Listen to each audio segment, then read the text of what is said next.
Her ser vi så en panoramavinkel, som giver en sådan effekt af, hvor folk tænker, hvad skal der nu komme til at ske? Vi ser fra hovedpersonens syn. Det er fint nok, fordi jeg kom til at lave en fejl. Og her ser vi så fra hovedpersonens synsvinkel, hvordan han ser rundt i lokalet.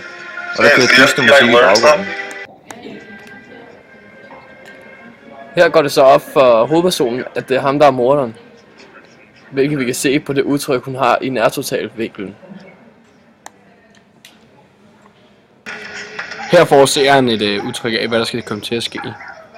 De ved ikke, de er sådan ubevidste om, hvad der foregår. Vi ved bare, at hovedpersonen leder efter morderen.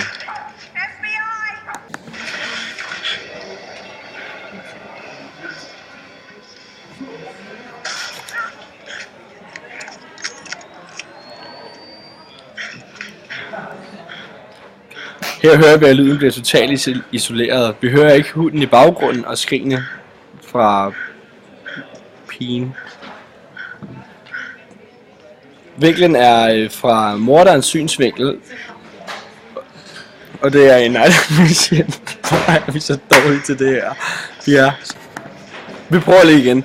Vi ser vinklen fra morderens synsvinkel. Det er night vision, hvilket vil sige, at alting er mørkt, og selve hovedpersonen kan ikke se noget.